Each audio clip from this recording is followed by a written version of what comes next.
Olá pessoal, sejam bem-vindos a mais um vídeo em nosso canal. O tema de hoje será o princípio do motor de corrente alternada, onde iremos abordar mais especificamente sobre a partida de motor monofásico. Temos nosso estator de 4 polos. Iremos inserir nesse estator o enrolamento da fase A de cor vermelha. O que vai acontecer se a gente alimentar esse enrolamento com uma tensão alternada? A gente vai ter um semiciclo positivo e um semiciclo negativo. Vamos analisar agora apenas o semiciclo positivo. A gente, quando submete esse enrolamento a uma tensão alternada, no semiciclo positivo, vamos adotar o sentido da corrente fluindo do terminal A em direção ao terminal neutro. Essa corrente elétrica, ao passar pelas bobinas em cada polo, fará surgir um campo magnético em cada bobina. Para a gente descobrir a direção desse campo magnético, originado pela corrente elétrica em cada bobina, basta aplicarmos a regra da mão direita. Sendo assim, a gente vai conseguir visualizar o polo magnético norte e o polo magnético sul em cada bobina.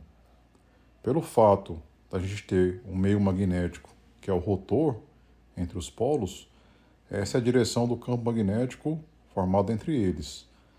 Agora vamos analisar apenas o semiciclo negativo. Para esse semiciclo, a direção da corrente elétrica se inverte, ou seja, tem origem no terminal neutro em direção ao terminal A. Aplicando a regra da mão direita, para verificar a direção do campo magnético, originado nessas bobinas, temos essa direção. Quando acoplamos o rotor entre os polos, essa é a direção do campo magnético entre eles. Então, para o semiciclo positivo, essa é a direção do campo magnético, para todo o meio magnético composto por estator e rotor. Para o semiciclo negativo, essa é a direção do campo magnético. Ao inserirmos um ímã no lugar do rotor, o mesmo vai se alinhar com o campo magnético. O seu polo norte com o polo sul do campo magnético e vice-versa. No semiciclo seguinte, o rotor não vai se movimentar, pois haverá forças de repulsão em ambos os lados que o impedem de realizar o movimento. Dessa maneira, o ímã permanece parado. Nesse momento, se fosse possível darmos um leve toque no rotor para que o mesmo inicie o movimento, conseguiríamos fazê-lo girar.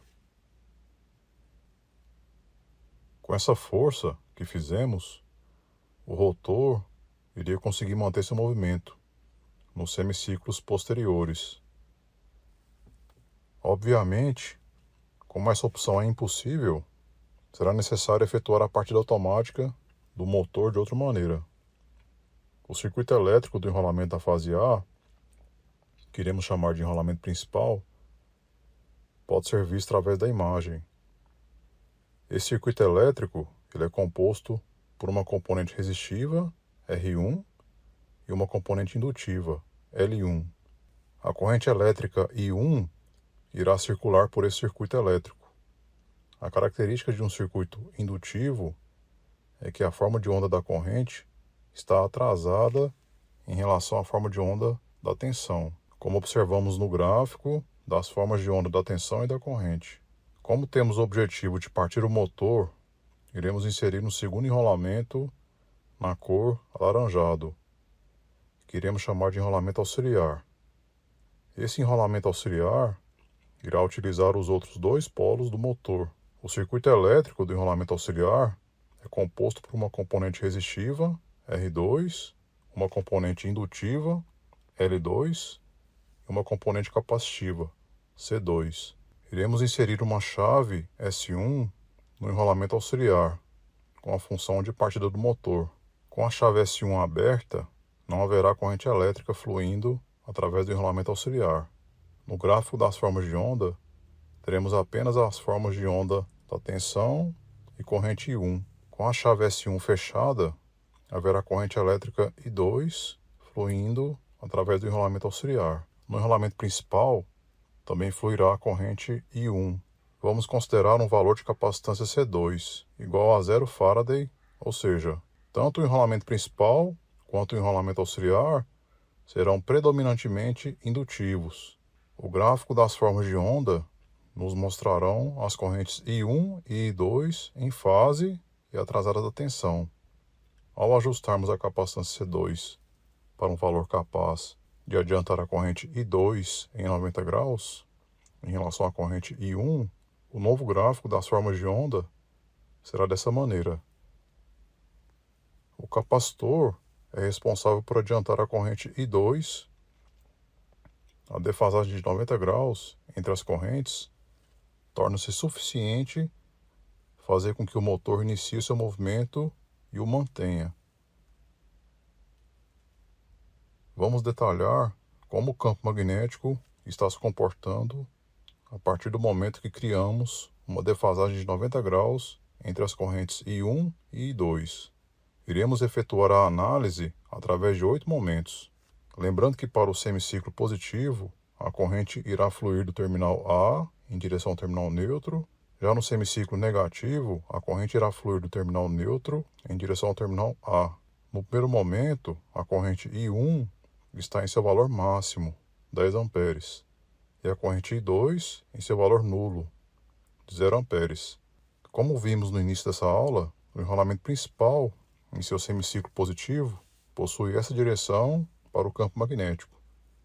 Para o momento número 2, as correntes I1 e I2 estão em seus valores iguais a 5 amperes.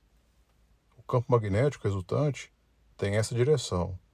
No momento 3, a corrente I1 tem valor igual a 0 amperes e a corrente I2 está em seu valor máximo, de 10 amperes.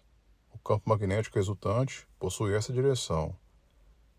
No momento 4, a corrente I1 possui valor igual a 5 amperes negativo e a corrente I2 valor igual a 5 amperes positivo. O campo magnético resultante terá essa direção. No momento 5, I1 possui valor igual a 10 amperes negativo e I2 possui valor igual a 0 amperes. Essa é a direção do campo magnético resultante nesse instante. No momento 6, I1 e I2 possuem valores iguais a 5 amperes negativo. A direção do campo magnético resultante será essa. No momento 7, I1 possui valor igual a 0, enquanto I2 possui valor igual a 10 amperes negativo. Teremos essa direção do campo magnético resultante. Enfim, no momento 8, I1 possui valor igual a 5 amperes e I2 valor igual a 5 amperes negativo. Teremos essa direção para o campo magnético resultante. Retornamos ao momento 1 e concluindo uma volta para o campo magnético que observamos seu movimento giratório. Iremos repassar os 8 momentos para visualizar a formação do campo magnético girante em um motor monofásico.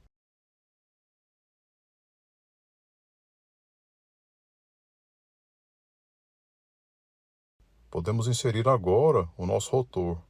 Inicialmente, a chave S1 está aberta. Com isso, o motor não gira. Ao fecharmos a chave S1, nosso motor inicia seu movimento.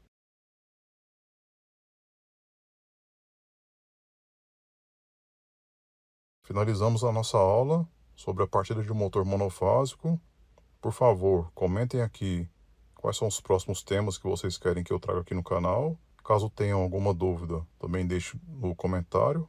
Para aqueles que chegaram até o final dessa aula, agradeço pela atenção de vocês. Peço o apoio deixando seu like e seu comentário no vídeo, que ajuda bastante na divulgação do conteúdo para outras pessoas da área de eletricidade. Quem ainda não for inscrito e tiver interesse em acompanhar mais sobre esse conteúdo, se inscreva em nosso canal. Um grande abraço e até a próxima, pessoal.